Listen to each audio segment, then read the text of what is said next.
Ya. ¿Me escuchan? ¿Me escucha bien? Sí, ¿Listo? Muy un bien. poquito cortado. Un poquito entrecortado. Voy a tratar de acercarme más el micrófono. De pronto, aquí ya sí me escuchan bien. Mejor.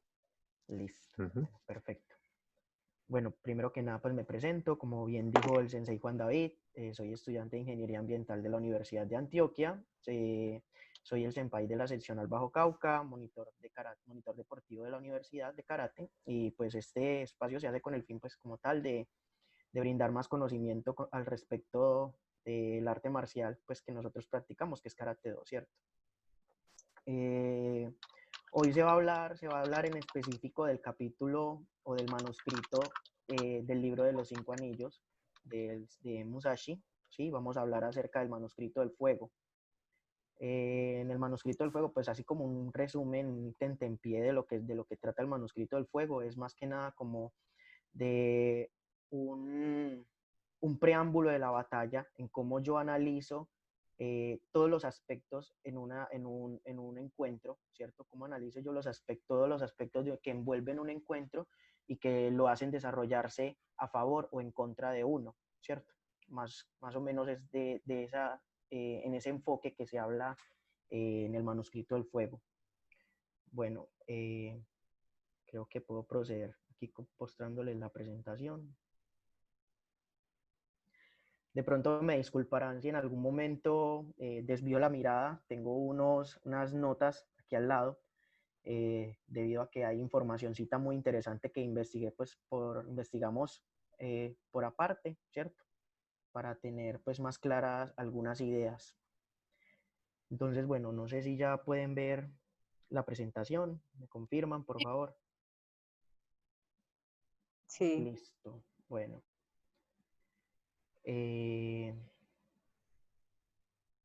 Permítame un momento. Listo, entonces partimos hablando del Zen. El Zen, pues como tal, es una forma de budismo derivada del budismo Chen de China, ¿cierto? Y pues, pero originariamente el Zen es de Japón, ¿cierto? Procedemos aquí a decir que el Zen reduce a la mera meditación, ¿cierto? El Zen se reduce a la mera meditación, que no debe concentrarse solo objeto alguno, por más elevado que sea. Sin embargo, la iluminación puede ser un objeto del Zen. Esto hace énfasis de que el Zen como tal reduce las técnicas ascéticas, ¿cierto? El ascetismo era como tal una tendencia que se utilizaba antes de la meditación para purificar el espíritu por medio de la negación de los placeres materiales como la abstinencia, ¿cierto? El Zen omite la técnica la técnica ascética, ¿cierto? Y le da un enfoque más encaminado a la meditación, un enfoque que es, pues, que se encamina no solo a tener a consideración un objeto, ¿cierto? El Zen no permite la meditación del Zen no permite tener a consideración un solo objeto como medio de meditación.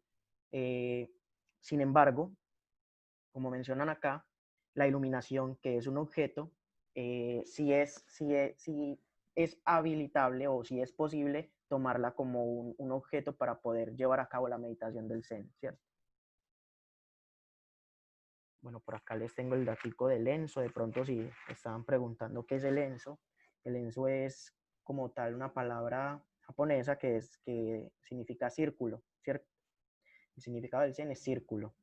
Y como tal tiene una representación o un significado pues como un trasfondo más profundo que da a entender el símbolo de la iluminación, la fuerza, la elegancia del universo y el vacío.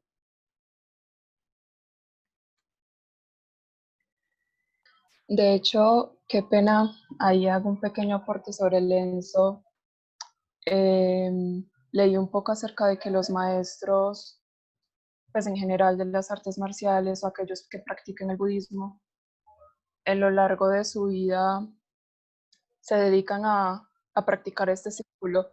No recuerdo cómo se llama el pincel que ellos utilizan, pero es un pincel súper grande, pues casi que del tamaño de su cuerpo. Uh-huh. Y esto es para que con todo su cuerpo, de una u otra manera, canalicen en ese pincel toda su energía, todo su espíritu. Y llegan a un punto de su vida en que solamente realizan un enso, que ese enso es como trasladar un poco esa energía que tienen interna al papel, pues allí donde van a pintar este círculo. Y ya eres. Muchas gracias, Angélica. Bueno, muy buen aporte de Angélica. Continuando acá con la presentación. Aquí hablamos acerca de la postura de meditación, que es el Zazen, ¿cierto? También, pues, como pueden leer ahí, se da a entender que el Zen como tal no es algo que se enseña. El Zen no es algo que un maestro pueda enseñarle a un discípulo. El Zen parte del interés propio del discípulo por querer aprender, por querer conocer más allá de las palabras, más allá del pensamiento racional, ¿cierto? El Zen trasciende el pensamiento racional y plasma enteramente la esencia y el espíritu del discípulo. La influencia del Zen también en este manuscrito del fuego, ¿cierto? Se habla mucho de la influencia del Zen en ámbitos o aspectos como la ópera, los trabajos de los monjes pintores, ¿cierto? Y artistas también japoneses. El Zen pues, es base fundamental para llevar a cabo este tipo de actividades según lo expone el manuscrito del fuego como tal. Los koans. Bueno, acá tengo yo que los koans pues son muy practicados por la escuela, fue muy practicado, perdón, por la escuela Rinzai-shu, ¿cierto? Kohan como tal es algo absurdo, es una petición absurda, una pregunta que carece de razonamiento que se le hace a los discípulos con el fin de que por medio de la meditación ellos busquen la manera de dar respuesta a esta problemática. Se busca que de esta manera ellos, los discípulos, ¿cierto?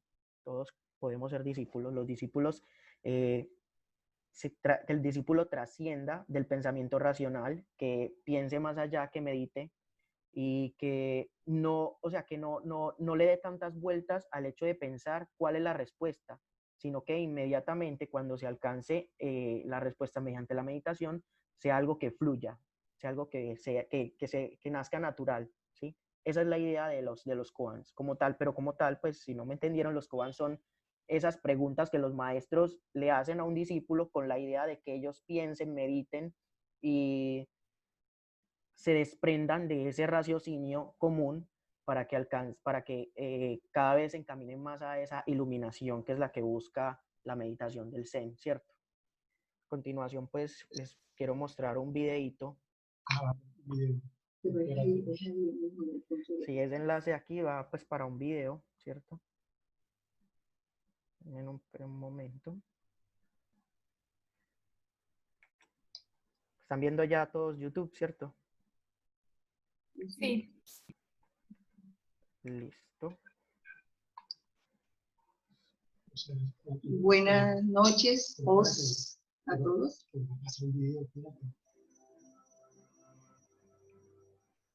Buenas noches. Bueno, a continuación procedo con mostrarles el video. Si no se ve bien, de pronto me dicen y pues podría compartirles el enlace por medio del chat para que cada uno lo abra desde sus computadores y lo vaya viendo. Me informan si algo. How do we explain the unexplainable? This question has Y ponle inspired subtítulos en numerous español, myths, porfa. religious practices, and scientific inquiries. But Zen Buddhists practicing throughout China from the 9th. El video no está en español, ¿cierto? Pero pues yo creo que leyendo aquí podemos ir viendo más o menos de qué trata, ¿sí? Yo creo que en Creo que subtítulos se todas lo las puedes... charlas TED tienen subtítulos en varios idiomas. Vamos a Ahí mirar, sí. al lado de la tuerquita le das clic, subtítulos, y mira que hay más de 20 idiomas.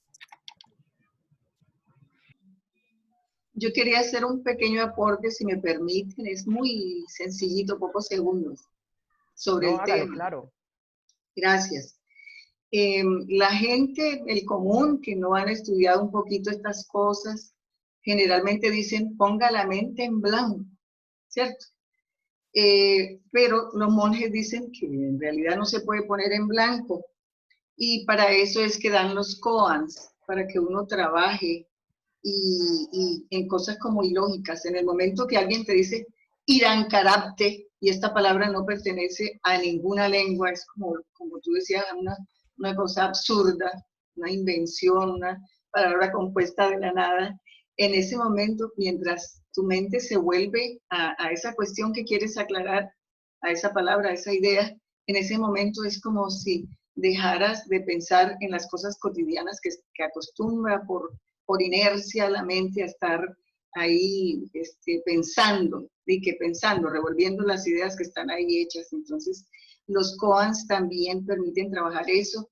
Y, por ejemplo, cuando le dice un maestro a un alumno, un maestro zen, que estudie sobre un pez, porque él quiere saber cómo es que respira el pez. Y bueno, pasan todas las etapas en que él empieza a estudiar la anatomía del pez, cómo son sus branquias y todas las cosas. Y luego va donde su maestro y le pregunta, le dice, maestro, pregúnteme lo que sea, creo que ya estudié bien los peces. Entonces el maestro le dice, ¿tienen pestañas o no tienen pestañas? Entonces son cosas así como fuera de lo común. Os.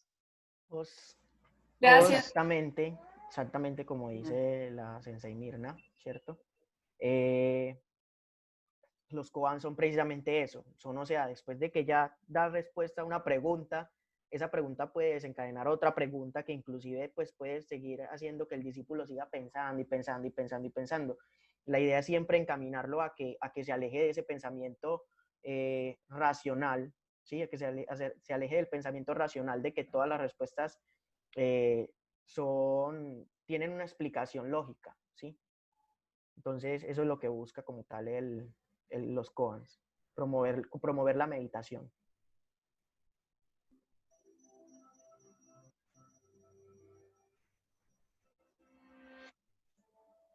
How do we explain the unexplainable?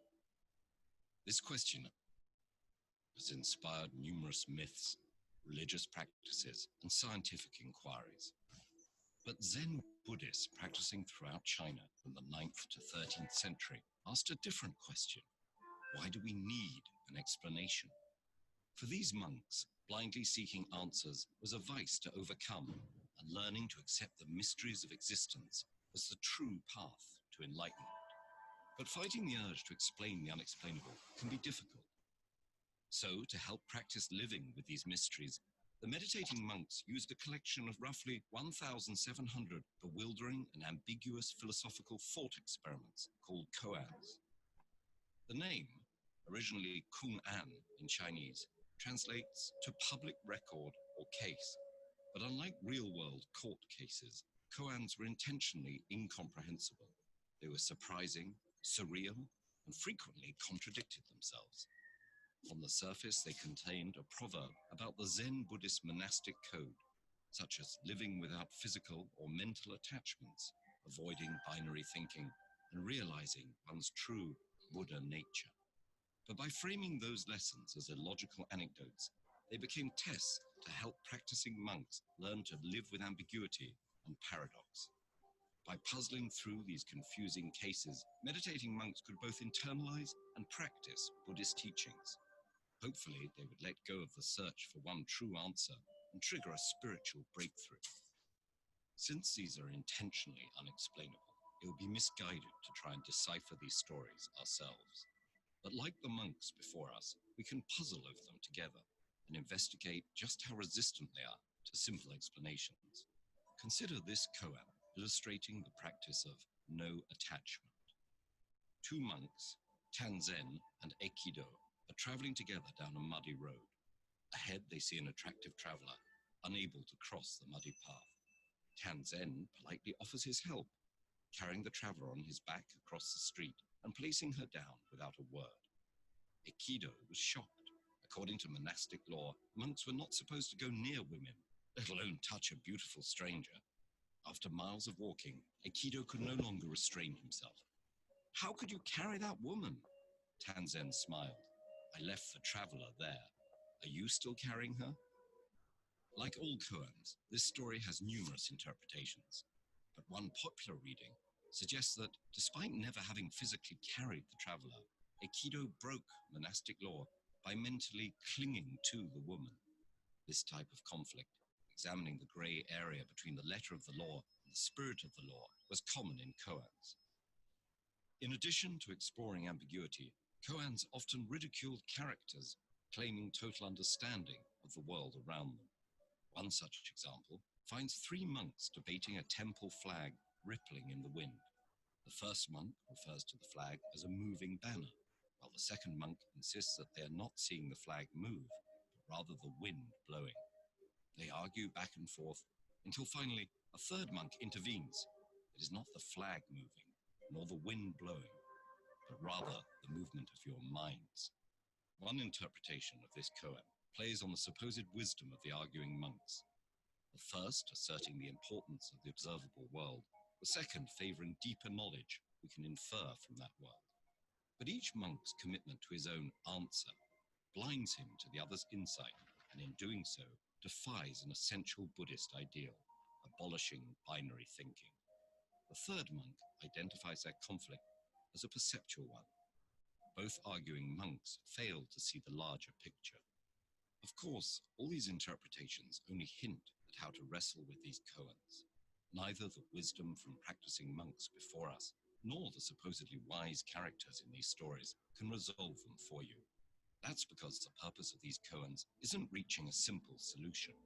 It's the very act of struggling with these paradoxical puzzles which challenge our desire for resolution and our understanding of understanding itself. Want to try your hand on some puzzles that do have resolutions? Check out our riddles playlist and get solving.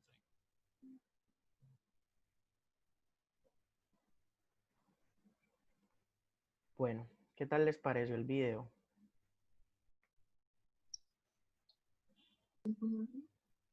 Ay, estoy tan feliz de volver a ver eso. No sé si me oyen. Sí, se escucha. Sí, estoy muy contenta porque sobre estas cosas yo leía cuando era muy jovencita, de los 16 a los 25 años más o menos. Y es como volver a caminar por esos senderos tan lindos que te dicen lo que también nos muestra Musashi en el libro de los 5 círculos. La lucha contra el yo, pero contra los deseos vulgares, las pasiones, lo común, para poder como limpiar la mente y poder trascender un poquito más y tener una conciencia más amplia. Gracias, vos. Pues, con todo el gusto del mundo. Ahí les comparto por el chat el link a los que me habían pedido. Perdonen que no haya respondido antes. Lo que pasa es que este chat acá, cuando uno comparte pantalla, se esconde. Entonces toca buscarlo por ahí. Listo, entonces volviendo a la diapositiva.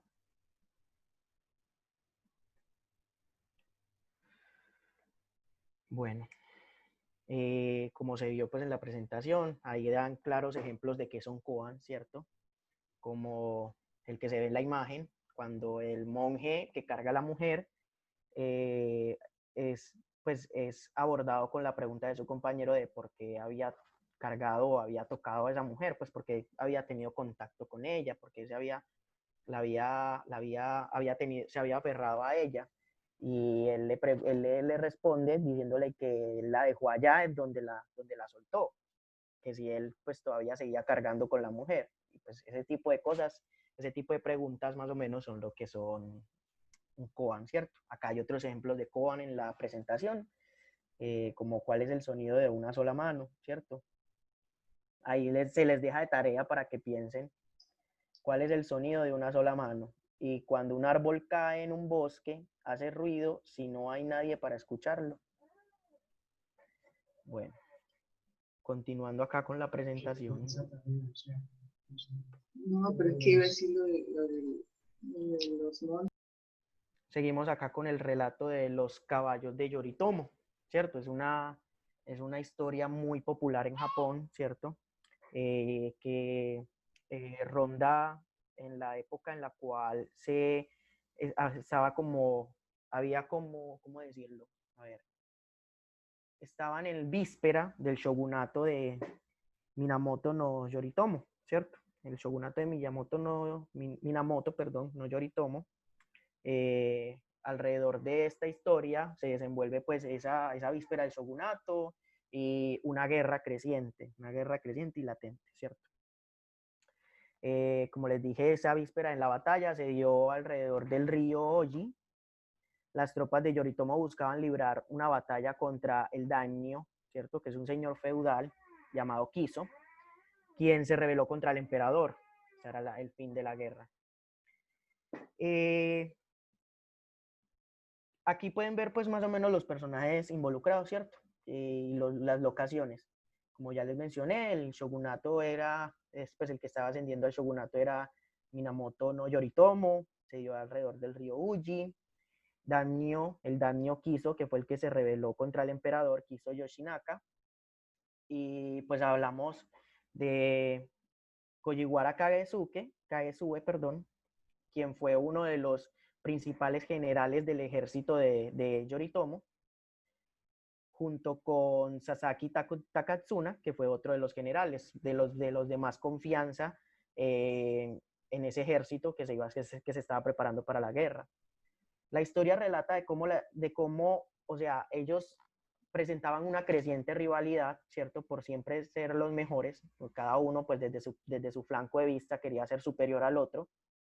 Y en medio de la guerra, inclusive en medio de la batalla, inclusive se desenvolvía esa rivalidad, a lo cual Yoritomo pues tomó medidas, enviándole a cada uno de ellos en el mismo momento, en el mismo espacio de tiempo, les envió un regalo como una ofrenda para cada uno de sus generales, obviamente sin que el otro se enterara, ¿cierto? Entonces él mandó a uno de sus generales como una ofrenda para estos dos personajes, les obsequió 2 de sus mejores caballos, que fueron Ikesuki, que fue un caballo negro obsequiado a Kagesue, ¿cierto?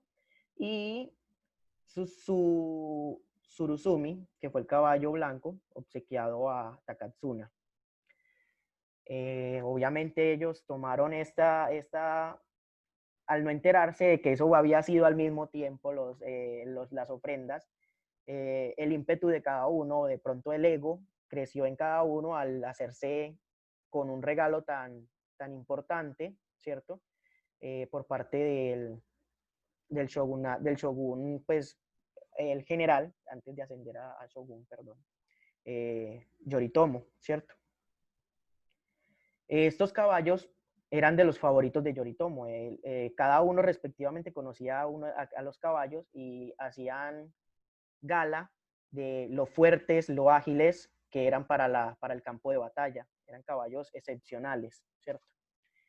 Se cuenta que en medio de la batalla, inclusive estando ya próximos al campo de batalla, estos dos personajes se enfrentaban entre ellos para liderar el ejército, ¿sí?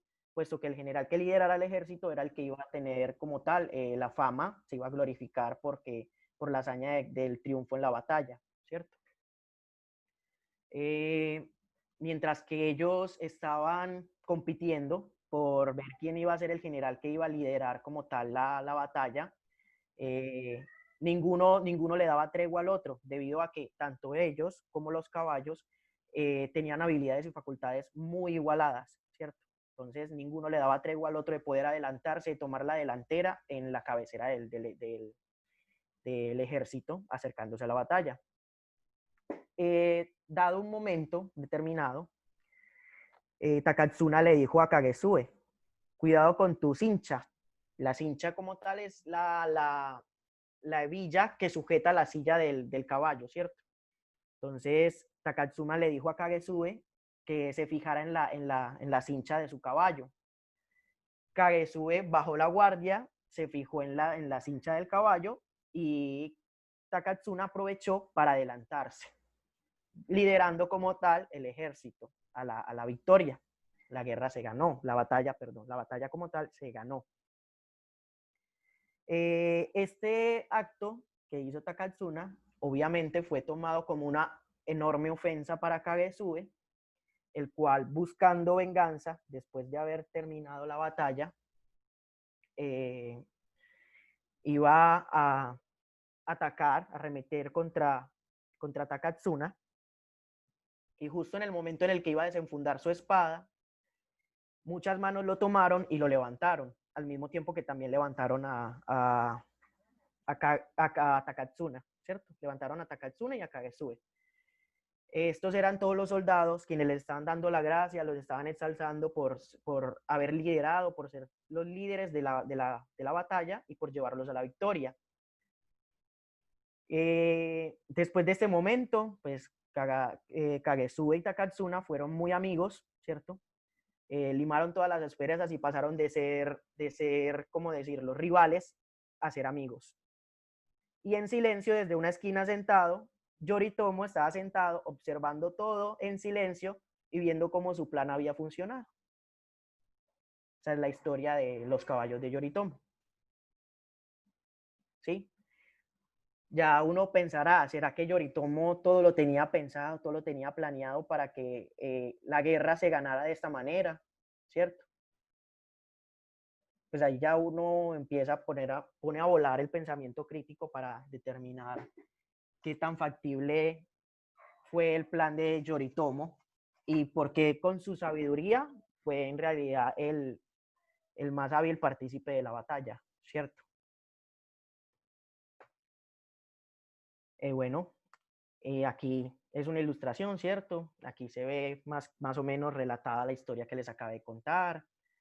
Esto es como una ilustración de cómo se dio a cabo la batalla. Esta ilustración está plasmada en la parte del libro del manuscrito del fuego, ¿cierto? Aquí se ve también pues otra ilustración de Morimoto no Yoritomo, ¿cierto? Que presenciaba la escena sonriendo feliz por algo que solo él conocía, ¿sí? Solo él y nadie más sabía que eso fue parte de su plan para que dos de sus más apreciados generales dejaran de ser rivales y se volvieran amigos, y que esto inclusive los llevara a la victoria de la batalla. Bueno, a ver, permítame, yo por acá escribo. Perdón, miro el chat que están escribiendo. Si de pronto no estoy pendiente del chat, me pueden hablar por el micrófono para abrirlo y leer, o pues directamente preguntar. Recuerden que pues este es un espacio como de opinión, ¿cierto? Un espacio para el diálogo y para que pues expongamos nuestras ideas, preguntas, inquietudes y todo eso. Entonces los invito pues a que sin pena abran el micrófono y pregunten si tienen alguna duda, que se me da difícil de pronto leer el chat. Listo. Continuamos con la historia de Kojiro Sasaki. A ver, esta historia es muy interesante porque inclusive en esta historia involucra al escritor del libro, ¿cierto? al maestro Miyamoto Musashi, ¿cierto? Habla de Kojiro Sasaki, que era como tal un samurái muy reconocido, de los mejores espadachines de Japón, ¿cierto? Quien también era conocido como Ganryu. En los tiempos de Miyamoto Musashi, ¿cierto? Perdón, quien lo enfrentó y lo derrotó. El escritor del libro se enfrentó a Ganryu, lo enfrentó y lo derrotó, ¿cierto? Fue un duelo a muerte, ¿cierto? Que se dio a lugar el 14 de abril de 1612. Se especula que a los 19 años de edad de Kojiro Sasaki, aunque a ciencia exacta se indaga acerca de la edad, ¿cierto? De Kojiro Sasaki, y no se encuentra como tal una información que todas se concatenen, ¿sí? Informaciones todas que lleguen a un punto fijo, que lleguen a la misma respuesta. Entonces, esto es una especulación, ¿cierto? De los 19 años de edad de Kojiro Sasaki, quien fue muerto en duelo a manos de Miyamoto Musashi. Kojiro se dedicaba a las artes marciales con la espada. Él fundó su propia arte marcial con la espada, que llevaba el nombre de Ganryu, que era su apodo, o también se le conocía como Kenjutsu. Se dedicaba también a la poesía, al teatro y a la música.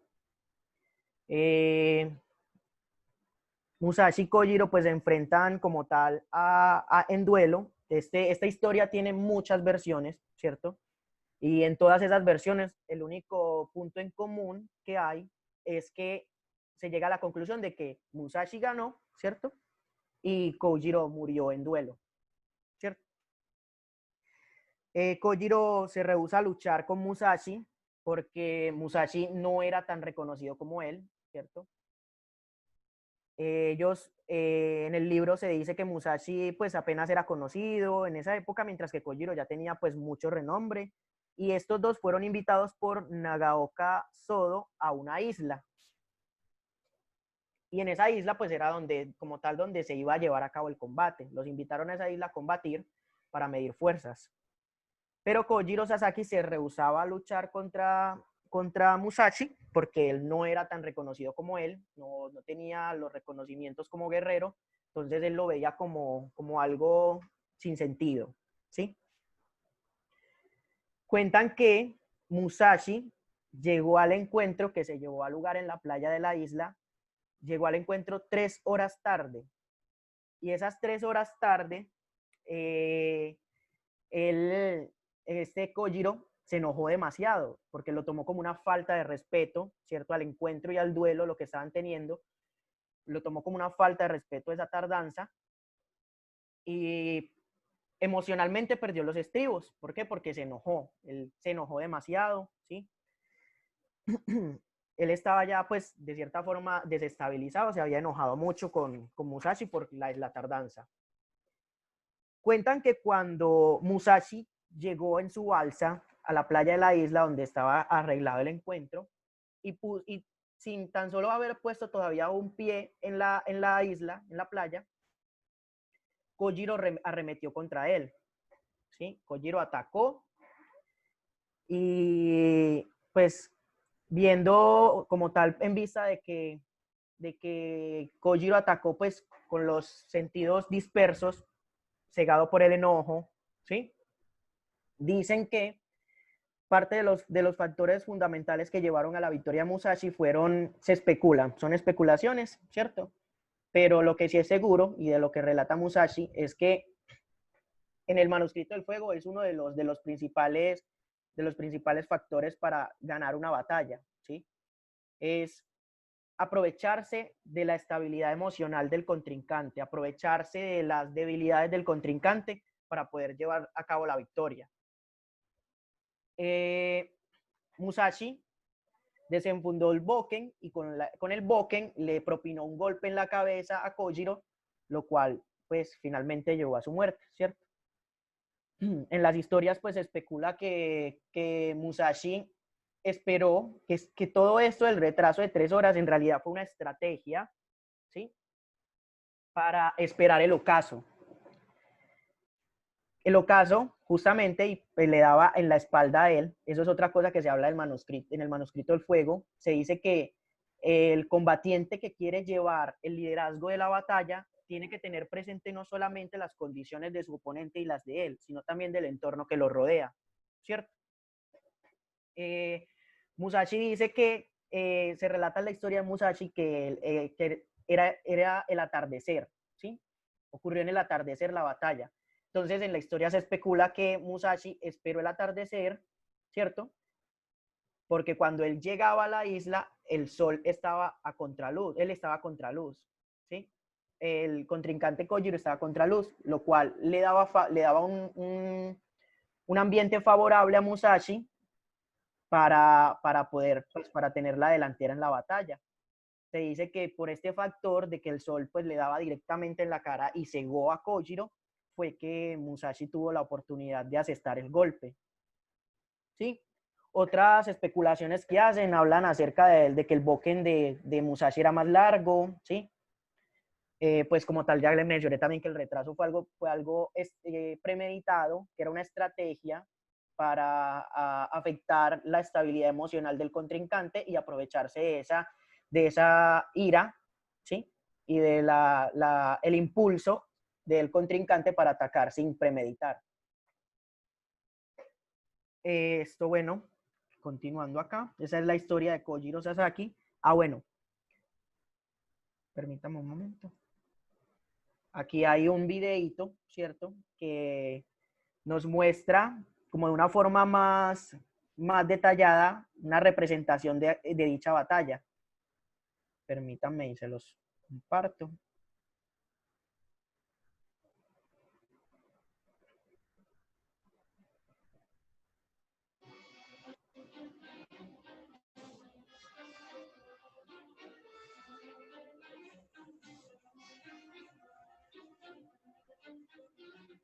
Mándalo al chat también, porfa. Si están viendo la pantalla, ¿cierto? Si están viendo el video. Listo.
Andrés, si es posible, luego me pasas el link. Porfa, yo lo subo a Padlet para poderlo ver bien mejor.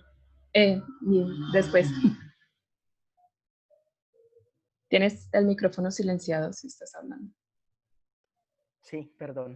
Listo, yo ahorita te comparto el enlace entonces. Va. Bueno, continuando con esta presentación, vamos a ir por acá ahora.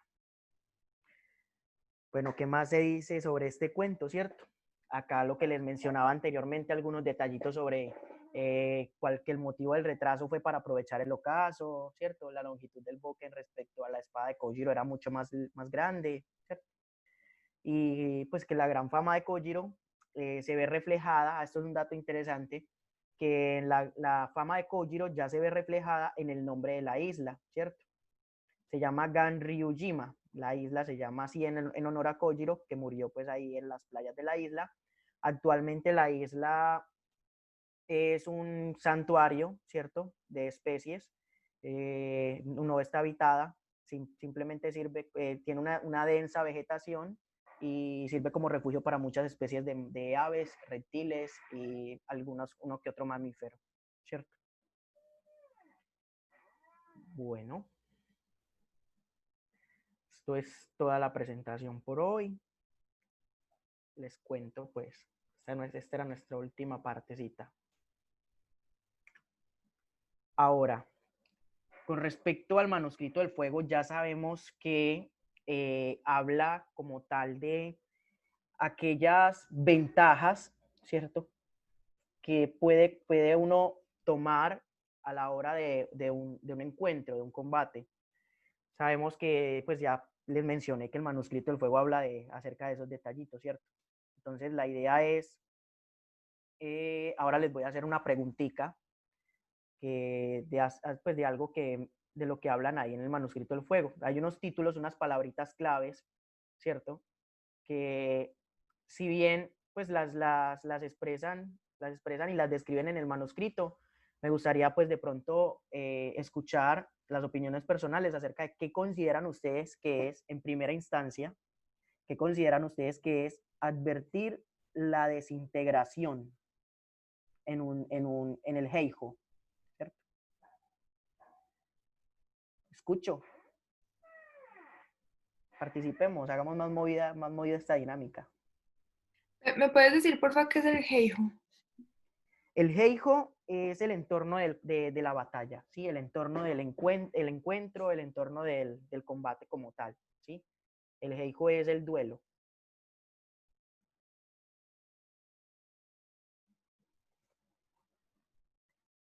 Andrés, Entonces, qué pena. ¿Me podría repetir nuevamente la pregunta que no la escuché bien? listo. A consideración para usted, ¿qué es advertir la desintegración?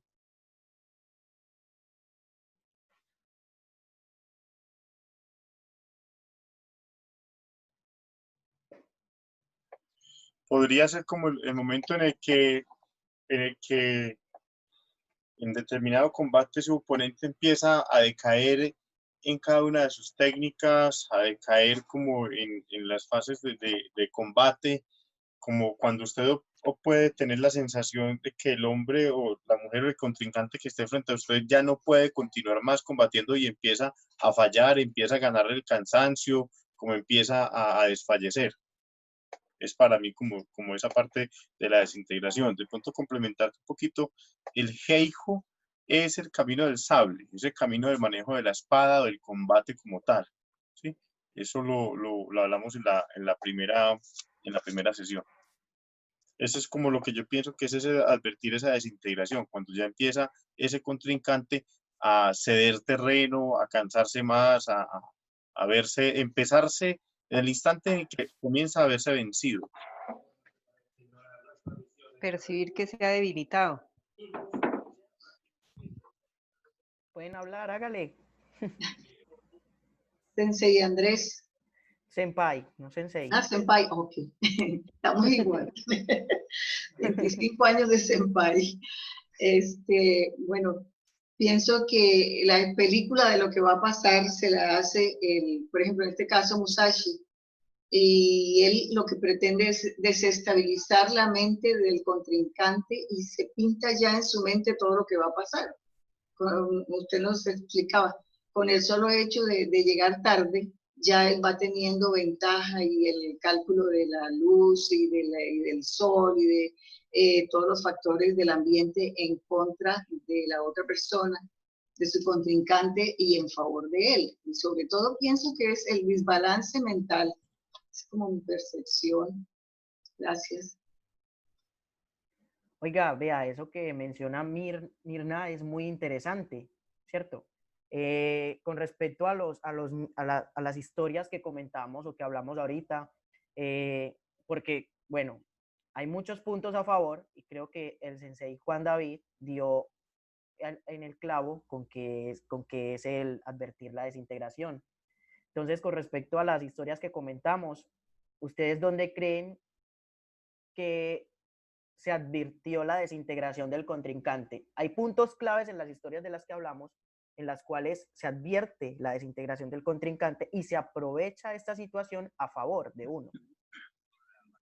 Desde el momento en que llega tarde el contrincante. Exactamente. Ahí hay una. Vamos a ver si alguno da con una clave que si no la dicen la menciono yo. Hay una muy interesante. Recuerden que hablamos de más de una historia. Hablamos de 2 historias. El ocaso, la llegada, el retardo también tiene que ver mucho con el final del ocaso, ¿no? Con la llegada del ocaso, que es una ventaja para el contrario. Exactamente. Pero bueno, ya que creo que nadie va a decirla, una parte muy importante donde se advierte la desintegración del contrincante es en la historia de los caballos de Yoritomo, ¿cierto? Donde, ¿cómo es que se llamaba ese? Recuérdeme los nombres, ¿quién se acuerda? Takatsuna y Kagasue. Eso, donde Takatsuna le dice a Kaesue que se fije en la cincha del caballo, ¿sí? ¿Se acuerdan? Apenas Kagesue desvía la mirada, Takatsuna aprovecha y lo adelanta, ¿sí? Ahí está aplicando el principio de advertir la desintegración del contrincante, ¿sí? Un importante análisis ahí, pues, para variar. Otro momento, bueno, otra pregunta que les tengo de pronto, ya para ir como que cerrando. En vista pues de que respondieron lo de la desintegración, vamos a ver quién dar también otra respuesta a otro término algo sublime que tiene el manuscrito del fuego, que sería, ¿qué considera usted que es sujetar la almohada? Y cómo aplica a las historias.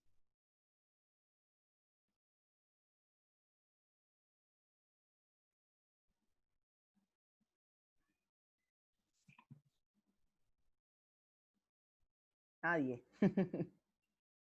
Buenas noches para todos. Bueno, una apreciación personal respecto a la técnica o a la circunstancia de oprimir la cabeza contra la almohada, pues en el manuscrito tienden, o lo que yo percibo es no dejar pensar a su adversario.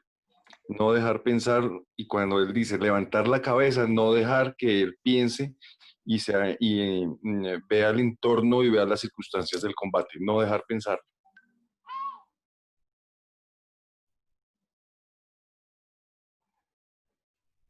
Efectivamente, lo que dice Efraín, yo acá tengo es la definición, ¿cierto? Dice que es hacer flaquear el ímpetu del adversario, obligarle a renunciar a acciones válidas y permitirle las inútiles. De esta manera, desbalancear la confianza del contrincante y aprovecharse de eso para, pues, arremeter en un contraataque. Esta estrategia es de calidad defensiva. Entonces, ¿dónde creen en las historias ustedes que aplica sujetar la almohada? Hola, buenas noches. Buenas noches, Laura. Yo siento que eso ocurre en el video que nos mostró Andrés, cuando Musashi le dice a Kojiro que por qué desenvainó el sable, que se acaba de condenar a la derrota.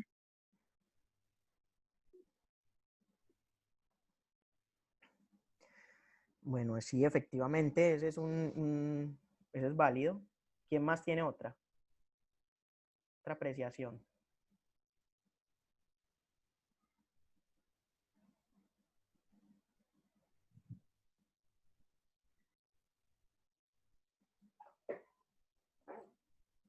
Bueno, creo que hay un silencio perturbador en el aire, en el ambiente. Listo, pues a mí me parece que donde se hace flaquear el ímpetu de pronto de un contrincante no es hábil, porque no es de pronto un ambiente ya de batalla como tal, porque pues en esa parte se apacigua como tal los aires de combate, pero me parece que una desestabilización fue en el momento en el que, eso ya es una apreciación personal, ¿cierto? En el momento en el que ¿cómo es que se me olvida ese nombre? Perdónenme. Kagesue, perdón. En el momento en el que Kagesue va a desenfundar su espada, después de que llega con aires de venganza de la guerra, de la batalla, cuando va a desenfundar la espada, que duda en un momento cuando percibe o toca o siente las manos de las demás personas que le están agarrando, ¿cierto? Ahí es un momento donde, bien, si estuviéramos en un ambiente de batalla, eso hizo mermar pues el espíritu de combate como tal de Kagesue, y pues en un ambiente de batalla eso hubiera sido fatal, ¿cierto? Según lo que estamos hablando.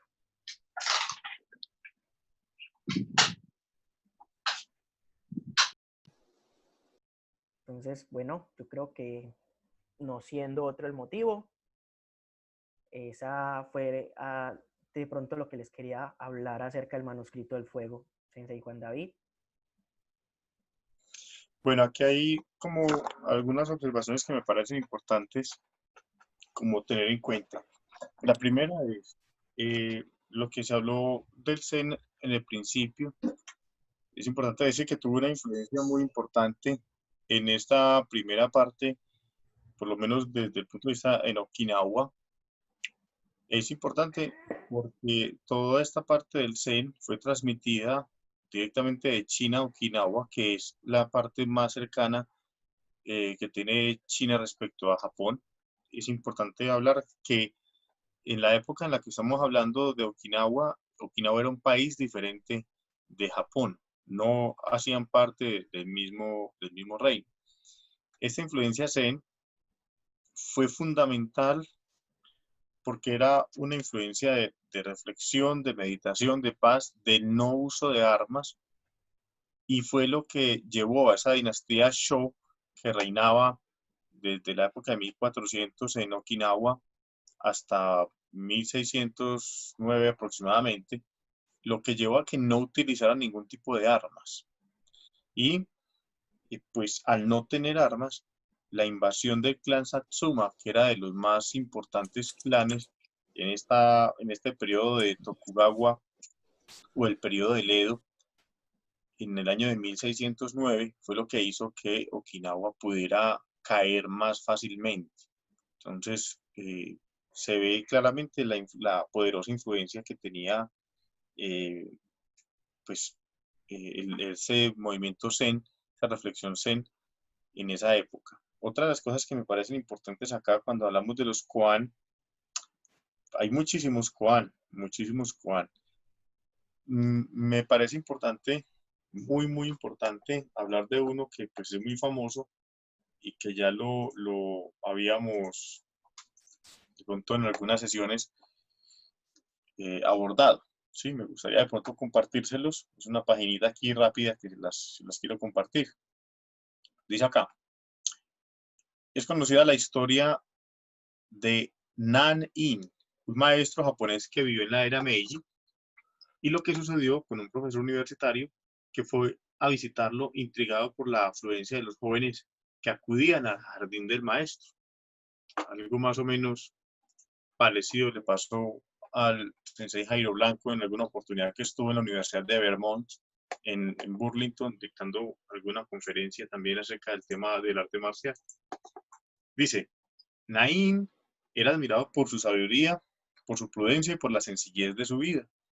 A pesar de haber sido en su juventud un personaje que había brillado en la corte, aceptaba en silencio que algunos se sentaran con él al caer en la tarde, pero no debían importunarlo después de la meditación. Entonces parecía algo serio y hasta hosco. pero no era más que la necesaria readaptación mientras trabajaba en su jardín, pelaba papas o remodelaba o reacomodaba la ropa. El prestigioso profesor se hizo anunciar con antelación, haciendo saber que no disponía de mucho tiempo, pues tenía que regresar a sus tareas en la universidad. Cuando llegó, saludó al maestro y sin más preámbulos le preguntó por el zen. Naim le ofreció el té y se lo sirvió con toda la calma del mundo. Y aunque la taza del visitante ya estaba llena, el maestro siguió virtiéndolo. El profesor vio que el té se derramaba y ya no pudo contenerse. Pero no se da cuenta que está completamente llena, ya no cabe ni una gota más. Al igual que la taza, respondió Naim, sin perder la compostura ni abandonar su amable sonrisa, usted está lleno de sus opiniones. ¿Cómo podría mostrarle lo que es el camino del Zen si primero no vacía su taza? Airado, el profesor se levantó y con una mera inclinación de cabeza se despidió sin decir palabra. Mientras el maestro recogía los trozos de porcelana y limpiaba el suelo, un joven se acercó para ayudarle. Maestro, ¿cuánta suficiencia? Qué difícil debe ser para los letrados comprender la sencillez del Zen. No menos que para muchos jóvenes que llegan cargados de ambición y no se han esforzado por cultivar las disciplinas del estudio. Al menos, los estudiosos ya han hecho parte del camino y tienen algo de lo que desprenderse. Entonces, maestro, ¿cuál es la actitud correcta? No juzgar y permanecer atento. Este cuento Zen debe servirnos para recordar cómo la taza de té, antes de llenarnos en ocasiones debemos vaciarnos. Vaciarnos significa tener apertura, que no es otra cosa que evitar juzgar y prejuzgar. Para ello hay que acallar el ego, pues surgirá la tendencia inconsciente de realizar juicios que encontrarán la solidez de su razón en nuestras creencias o acuerdos. Bueno, entonces me parece que aplica esta reflexión Zen para el tema de los koans, porque puede enseñar cómo a través de un absurdo, que es llenar lo que ya está lleno, la enseñanza de poder vaciar para poder llenar. Entonces esto me parece también bastante importante como una observación al respecto de esto.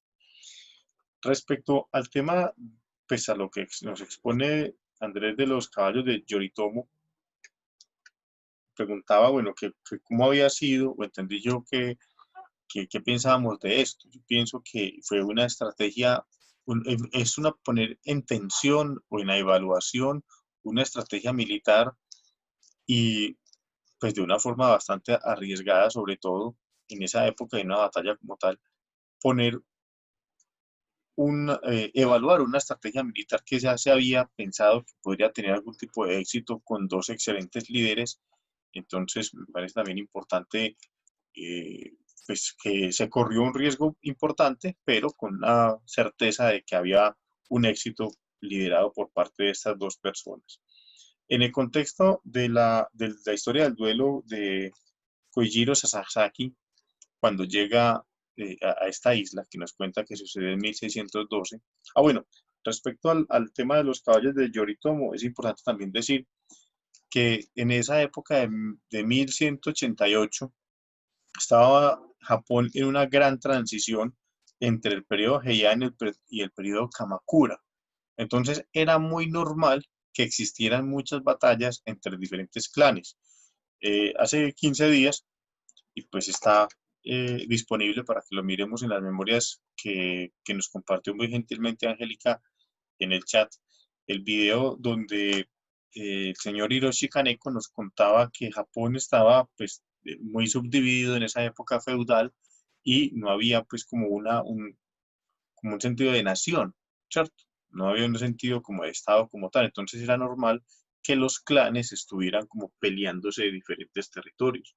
En esta era, pues estábamos en un cambio de periodo de la era Heian a la era Kamakura y era constante, era normal que hubiesen tantas batallas entre estos clanes.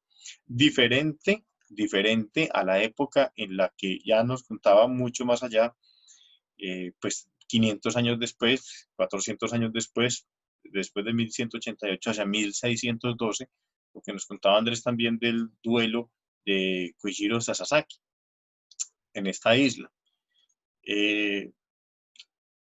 ¿Por qué es diferente? Porque ya estábamos en plena época Tokugawa o en la era del Edo. Edo era el nombre de Tokio en esa época. Y esa época se caracterizó justamente por carecer de muchas batallas, carecer de muchos enfrentamientos. Entonces, la forma en la que los samuráis ponían a prueba su honor o podían poner, digamos, mostrar las habilidades que tenían en combate era por el duelo, porque no habían batallas. La única forma era retar a otra persona, retar a otro samurái, pues a un duelo. Entonces esto me parece importante también como anotarlo pues en este espacio fundamental. Me gustaría de pronto hacer algunas observaciones en otros contenidos que también tiene el manuscrito del fuego. Propiamente hay uno que me llama muchísimo la atención y son los métodos de tener la iniciativa. ¿Por qué me llama la atención? Porque si usted compara esto con las estrategias de combate, inclusive deportivos en el Karate Do, va a encontrar un sustento bastante interesante. Entonces aquí se los voy a compartir textual del documento. Dice así: 3 métodos para tomar la iniciativa. Mitsuno-sen to Yokoto. 3 son los modos de tomar la iniciativa. En el Heijo, recordemos el camino de la espada, es de vital importancia buscar la victoria instantánea, atacando con celeridad.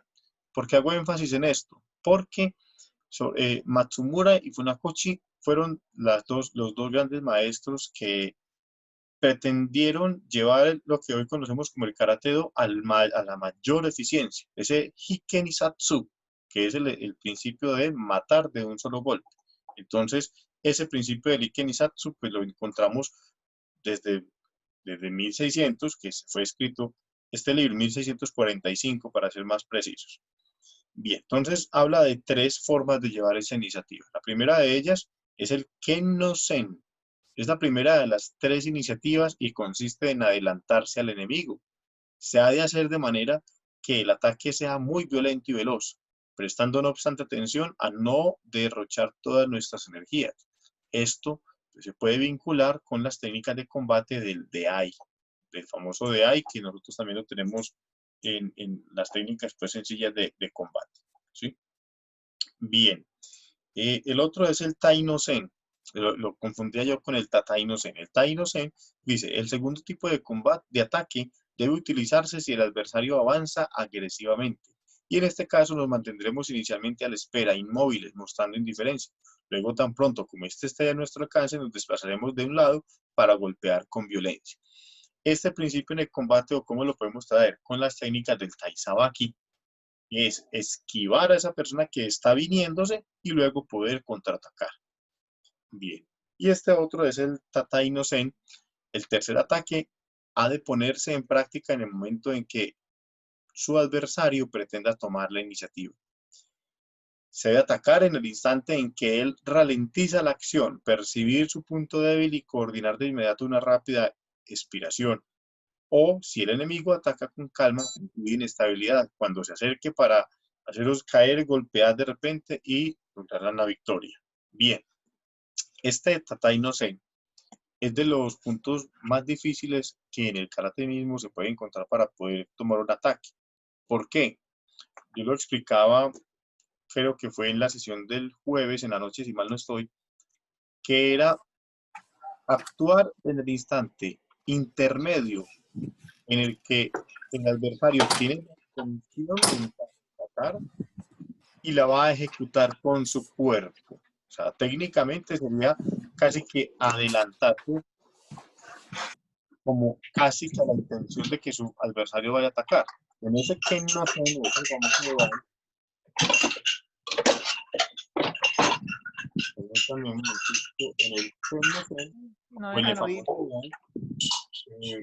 tenemos como que adelantarnos a la acción física de la otra persona. O sea, el otro inició una acción de ataque y pues uno se adelanta a esa acción después de que el otro ya ha iniciado el ataque. En esto es el momento en que pensó atacar y antes de que empiece a ejecutarlo motrizmente. Entonces es un desarrollo, digamos, de un nivel de exigencia en la parte de la percepción pues superior a lo que nosotros tenemos ahí. Bien. Otra de las cosas que me parecen también muy importantes en este manuscrito del fuego es realizar un viaje. Sensei Juan David, Sensei Jairo, un pequeño comentario claro que sí.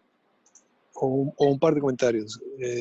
Interesante la historia de Musashi y la victoria sobre Kojiro, pero algo fundamental. Como Musashi reconocía que Kojiro era un mejor combatiente que él, tenía superior técnica. Kojiro le pidió combate porque él tenía un gran desespero de ser el mejor en Japón. Entonces, ¿cómo transferimos esto a nuestras prácticas de Karate Do de hoy? Es algo que muchos tenemos en el dojo, en el momento del comité, que es la intención. Y la intención crea lo que es la fragmentación de la unidad. Entonces, Kojiro empezó a trabajar, Musashi empezó a trabajar en la desintegración de Kojiro un año antes, porque él le pidió combate y le dijo que no, que se encontrara después, un año después con él, en la isla. Él sabía exactamente quién era Kojiro y qué tan bueno era. O sea, como guerrero, él primero conocía más a Kojiro que a sí mismo. Segundo, Kojiro llegó a combatir con Musashi con intención. Eso crea algo que no sé si todos conocen, que se llama el Kyo. Y el Kyo se utiliza hoy día en los combates de comité en Karate Do o en cualquier arte marcial. Y el Kyo puede ser físico, como lo explicaba el Sensei Juan David. Kyo físico, Kyo es el hueco, apertura, opening. La parte intermedia entre el principio y la finalización. Y el principio de finalización puede ser espiritual o físico. El principio, el Kyo espiritual ocurre cuando hay desintegración interna por duda o por tener la mente llena de intención, lo cual desplaza toda la parte instintiva y espiritual y la llena con la parte física de existencia terrenal, por así decirlo. Entonces, sacamos del ejemplo del combate de Kojiro con Musashi, que cuando se trata de llegar al dojo con intención, se entra en Kyo. Y cualquiera que entre a un dojo con Kyo se ve a leguas. Si ustedes han tenido un comité en serio algún día, cuando le hacen la venia a su oponente y el oponente lo mira a usted en los ojos y usted a él, en ese momento se sabe ya quién va a ganar el combate. ¿Por qué? Porque en ese momento ya hay Kyo espiritual. Y esa fue la técnica que Musashi utilizó para desintegrar a Kojiro, siendo mejor combatiente con la katana que él. Y duró un año. El momento de llegar a la isla a hacer el combate, él utilizó la parte geográfica para su estrategia, porque es un guerrero. Pero la intención de Kojiro era matar a Musashi. Y esa intención creó un Kyo espiritual, el cual utilizó Musashi a su favor. Piensen en esto cuando entren en un dojo y tengan un oponente al frente. ¿Tienen intención? ¿Han entrado en Kyo espiritual o físico? ¿Qué es un Kyo físico? Mostrar cuando se va a hacer una maegeri antes de hacerla. Kyo. Go no sen o sen no sen. El oponente se da cuenta y antes de que salga la maegeri, usted está en el suelo. O lo deja hacer la maegeri, le hace un taizabaki, un gedanbarai, con un con un contraataque de Yakatsuki. Por eso en el dojo no hay que tener intención. Te los dejo con ese pensamiento para ilustrar la parte histórica de un combate como fue el de Musashi con Kojiro, y ustedes lo tengan en mente cuando entren en un dojo. Gracias. A ver, yo quiero de pronto aquí dar una opinión y también hacer como un interrogante. Y ese kyo se entiende en un sentido de, o sea, el kyo correcto es tener esa mente de aprendiz, de vaciar nuestro ego, de vaciar nuestro pensamiento de que por una estructura quizás académica o de determinados grados que uno tenga o de una experiencia, no es posible aprender otra cosa distinta, ¿cierto? Y el kyo, si se puede llamar bueno, el malo es pues justamente el contrario, el no tener como esa actitud humilde de poder hacer esas cosas que uno desea hacer. O sea, entrar vacío en un dojo no es entrar sin Sanchin, ni sin Shakugan. Es entrar sin ningún tipo de espíritu negativo respecto a lo demás. Es como una de las interpretaciones que yo hago, pero sí quiero pensar, pues sí, el Sensei Jairo Blanco hace referencia a esto que estoy diciendo. Sí, más que entrar vacío al dojo es entrar al dojo sin expectativas. No a tratar de ganar, sino tratar de no perder. Sin expectativas. Perfecto. La única expectativa que se debe tener es la del oponente. Es el combate de espejo. Perfecto. ¿Sí entienden? Sí. O sea que uno de los peores enemigos del combate del karateca en el momento del comité en combate, ya sea en el dojo, en clase o en competencia, es el kyo. El kyo espiritual. El kyo espiritual es una apertura por temor, por ansiedad, por duda que se crea cuando siente mariposas en el estómago. Eso es kyo espiritual. El kyo físico es cuando hace movimientos indebidos y abre el target, el objetivo, para que le aplique una técnica Geri o Suki. Le está mostrando al oponente con kyo, al hacer un Yakusuki mal hecho, indebido, una mala posición con una transición incorrecta, crea un kyo que se utiliza perfectamente por el oponente. Eso es kyo. Pero el kyo más importante que nadie descubre y que nadie sabe hasta después de mucho tiempo es el kyo mental. Muchas gracias. Y esta última partecita que me parece importante rescatar acá también del libro Los 5 Anillos en este manuscrito del fuego es el To Okosu To Yukoto, realizar un viaje.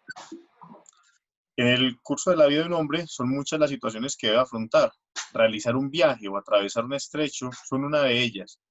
Así como el piloto debe conocer la ruta marítima antes de emprender un viaje, las posibilidades del medio en el que se viaja y las condiciones meteorológicas, el guerrero debe ser consciente de todas las eventualidades que se le pueden presentar. Para atravesar la vida, a menudo hace falta poseer las mismas cualidades que el capitán de un barco. Son muchas las circunstancias que requieren la voluntad y energía propias de quien emprende un viaje. En el Heijo asume un valor importantísimo la idea de realizar un viaje. En un combate es necesario prever las dificultades, evaluar la fuerza del contrario y adoptar la posición favorable, como haría un capitán en el mar. El espíritu del viaje se aplica en el Heijo, tanto en los combates como en los enfrentamientos individuales. Aquí yo lo asocio con dos cosas principalmente. Hace 15 días habíamos hablado de conocer el camino del Heijo, el Heijo no Michi to Yukoto. Y decía el autor Miyamoto Musashi que es fundamental conocer cada parte del camino, cada parte, y los más mínimos detalles. De una forma un poco contradictoria, repitiendo muchas veces las cosas básicas para poder generar maestría en 2 o 3 cosas básicas, conociendo todo el camino. ¿Por qué lo digo yo contradictorio? Porque, o por lo menos es algo que aprendí en el dojo y pues he continuado, permanecido pues en el tiempo al respecto de eso, es hacer 2, 3 técnicas, hacerlas muy bien, conocerlas en su base fundamental muy bien, cada parte de ellas nos permite avanzar en cualquiera de las siguientes de forma mucho más efectiva que lo opuesto a lo que uno muchas veces encuentra. Personas que ejecutan técnicas muy avanzadas, pero que esas técnicas que son muy avanzadas no lo están haciendo correctamente.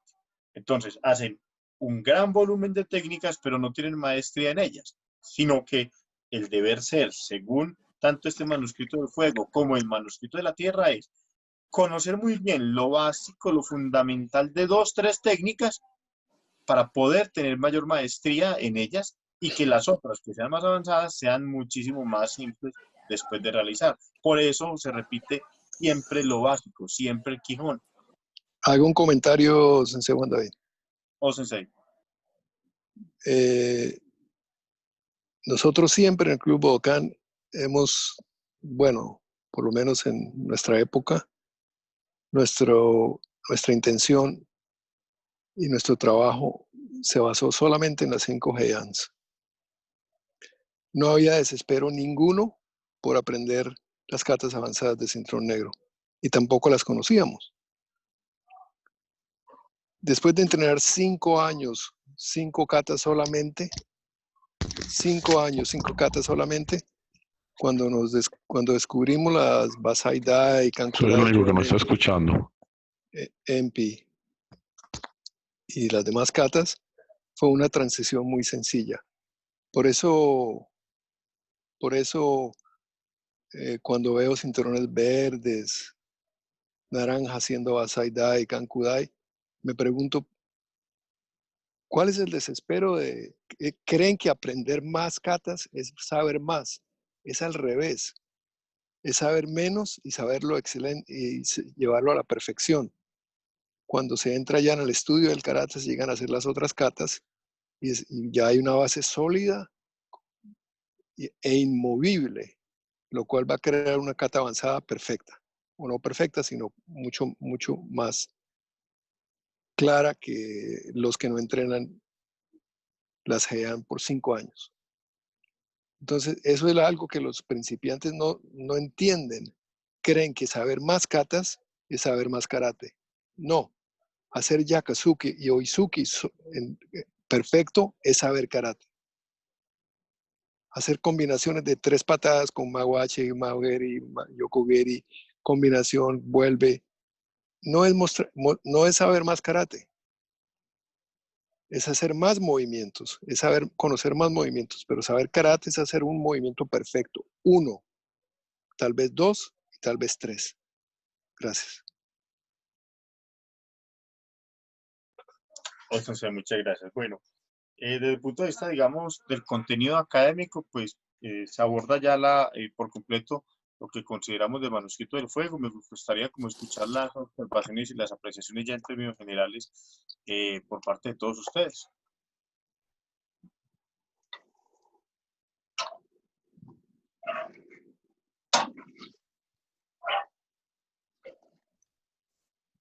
Bueno, en primer lugar, me siento muy complacida de compartir estas temáticas y no solamente las físicas con todos ustedes y saber remotivarme a volver a estudiar.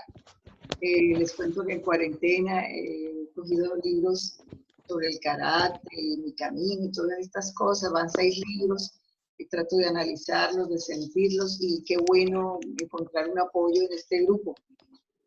Ojalá nos sigan participando, me parece muy serio, muy bonito. Y gracias por toda esa información y por la formación que ustedes tienen, por compartirla. A la orden también por aquí en Barranquilla, lo que podamos. Mis hijos y mi esposo, mis hermanas, todos practicamos desde hace más de 40 años. Entonces, bueno, a la orden, cualquier cosa, compartir literatura. Este espacio me parece maravilloso haberlo conocido y poder compartir. Muchas gracias, José.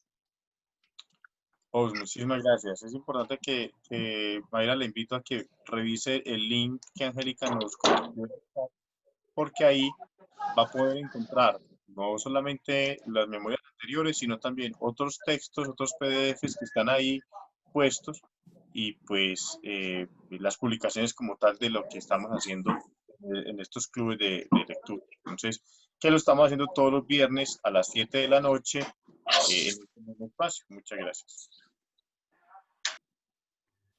Sí, yo tengo como una pregunta, y es con respecto a dos conceptos que en algún momento pues me gustaría comprender bien, y son el Sanshin y el Mushin. ¿Qué podríamos decir del Mushin y del Sanshin, tanto de Musashi como de su oponente, a la hora del combate? ¿Usted qué percepción tiene al respecto?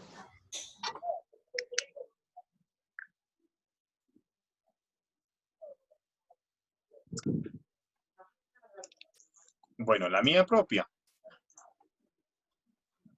Sí, o el que quiera también aportar. Bueno, a mi juicio, respecto al tema de Sanshin, a mi juicio juega con esos dos aspectos fundamentales, que es no solamente importunar a ese oponente, donde esa otra persona sí tiene que perder su propio Sanshin, como lo hizo, efectivamente, y la otra es jugar con la puesta del sol, utilizando esos recursos externos para poder afectar el combate de este oponente también. Entonces, eso le generó una situación de Sanshin o de atención pues superior a la de su oponente, y esa era una de las situaciones que aprovechaba el propio Miyamoto con los adversarios que derrotó. Tener un mejor Sanshin, pero desde la provocación de los. Respecto al Mushin, es actuar velozmente, es actuar anticipadamente, casi que sin pensarlo, porque ha repetido tantas veces esa técnica que el cuerpo actúa solito, tiene una habilidad superior. Desde ahí, pues en una forma muy resumida, lo pensaría yo. No sé si el sensei Jairo nos podría complementar también su punto de vista. ¿Me escuchan? Sensei, muy bien. Sí. Bueno, el Mushin es un estado mental y espiritual en el cual nuevamente no hay intención. Hay vacío, no hay expectativas. De hecho, Musashi estaba en un estado, su Mushin estaba en un alto estado de perfección, porque él no tenía intención ninguna. La derrota que tuvo Kojiro es porque su Mushin estaba contaminado por intención, lo cual ya no se convierte en Mushin, se convierte en Kyo. Y el Sanshin se genera bajo los efectos del Mushin sin pensarlo tampoco, porque es un movimiento sin intención.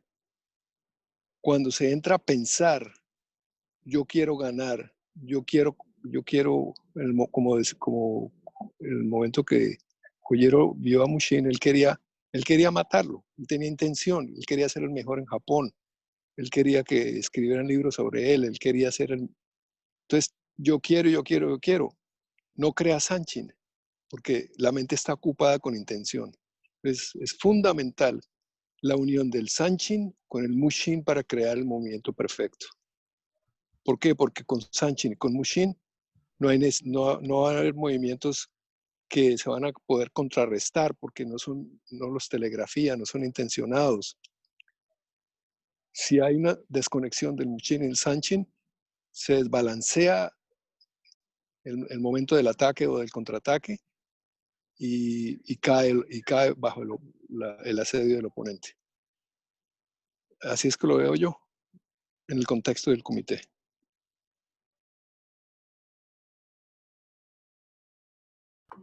Sensei, muchas gracias.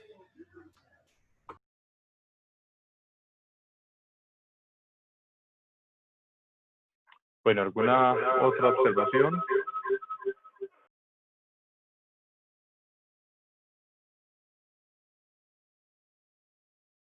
¿Observación, alguna duda, alguna inquietud?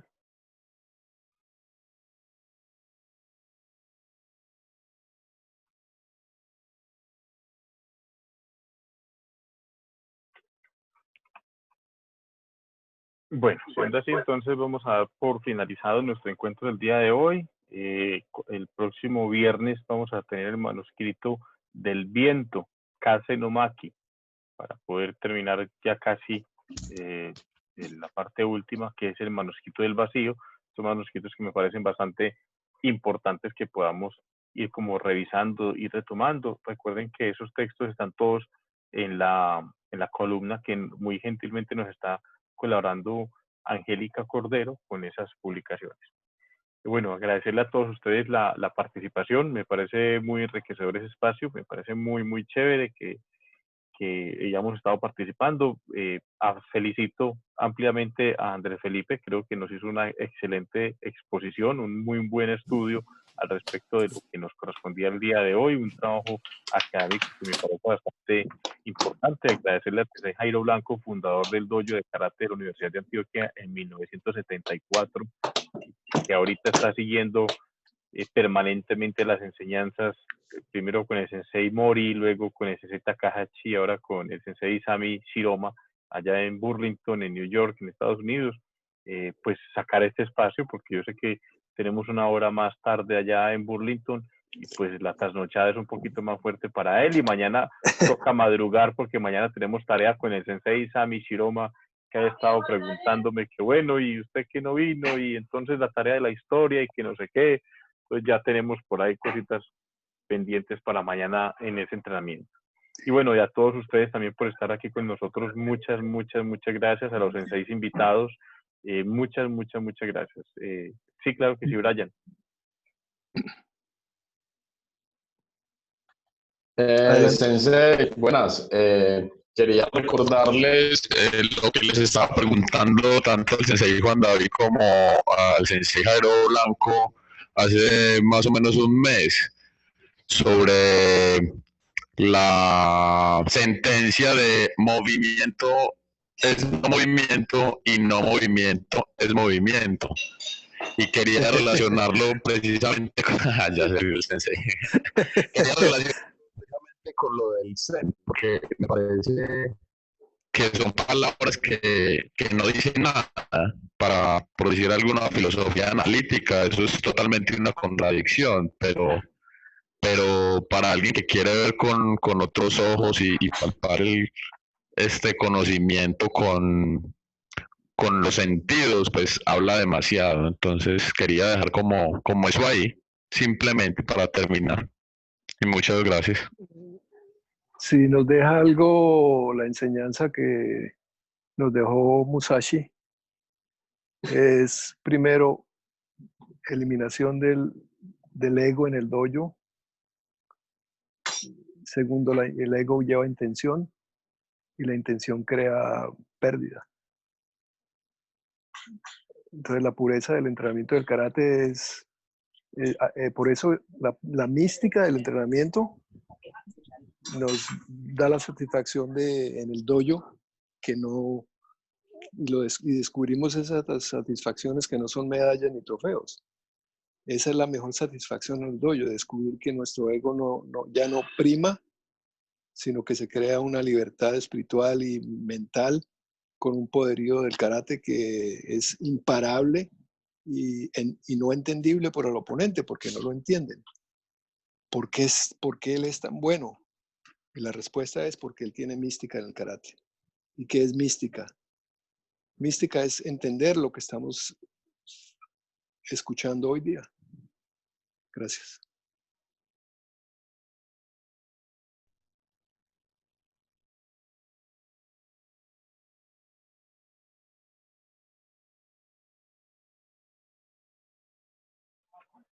Bueno, muchísimas gracias entonces para todos, y nos vemos pues, para todos. Ojalá que nos podamos ver el día de mañana en el entrenamiento de Sensei Isami y en este mismo espacio el próximo viernes a las 7 de la noche. Muy, muy agradecido con ustedes y que tengan una excelente noche y el mejor fin de semana para todos ustedes. Muchas gracias, Sensei David. Muy amable. Pues, Vos, Sensei. Sensei, muchas gracias por el espacio y muchas gracias a todos por la asistencia el día de hoy. Sensei, muchas gracias y buena noche para todos. Sensei, muchas gracias. Hay mucho por aprender, muchísimo. Los admiro. Este es un grupo que de verdad tiene mucha cultura de verdad del karate. Muchas gracias, Sensei Beto. Sensei, muchas gracias. Es una filosofía muy profunda, muy bueno poderla estudiar como la estamos mirando ahora. Me encantó el espacio, espero poder seguir participando en él y mirar lo que la chica Angélica nos mande por el YouTube y todo para analizar muy bien los temas que se van a tratar los viernes en la noche. Muchas gracias. Sensei. Muchas gracias a ustedes.